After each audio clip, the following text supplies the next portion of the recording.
Let me bring in Bloomberg Television. Good morning, everyone worldwide. I'm Bloomberg TV. With us, the former superintendent of the state of New York Insurance Department. We talk about his run for Attorney General. There's a lot going on now. There's about 12 topics we could talk about. Let's go right to compensation. Yeah. Forget about it. There's not like 5 fat cats at the top of a given firm making a lot of money. You know better than anyone. It's 200, 300 people, yes, many of them who are operating employees of the company. Do you suggest that we should dig deep into these companies and go after operating talent that happens to make a lot of money? Well, I think actually one of the problems you have to be aware of is for the control functions like compliance and the legal departments, they really don't have a lot of volatility on their income. They're not really pegged to large bonuses. They're actually on a rather sort of flat pay scale. So one has to be concerned about that. But I do think that compensation, it's a little bit of a tin ear of Wall Street. They don't seem to understand what people are looking for right now. Banks that do get government subsidies that basically have access to the window and the government is there if they dip too low, have to have a better tone. However, having said that, I think that the real problem is not around compensation ultimately. It's around some of the financial regulatory structures that we still have not changed in Congress.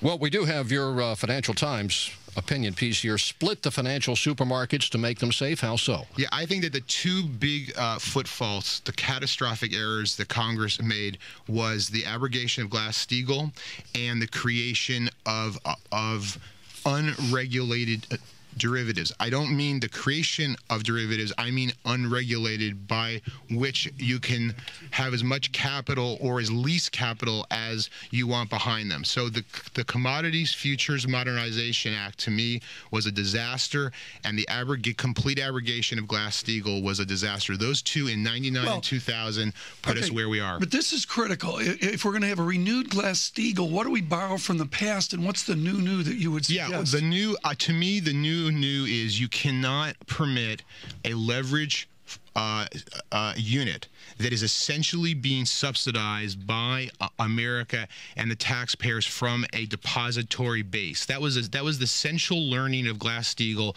was we were not going to permit insurance policies or bank deposits to drive a risk-taking, a leverage function. And we undid that with Graham Leach Bliley. I think it was a mistake. We saw the results of the mistake. The markets assume that the entire balance sheet is there, and it's not, thankfully.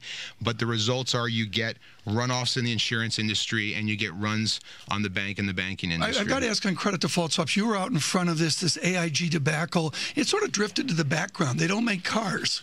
Where are we right now on credit default swaps? We're not anywhere, are we? I wanted us to seriously consider regulating them as either the insurance products that they are or the gambling products that they are, depending whether you have a covered CDS or a naked CDS.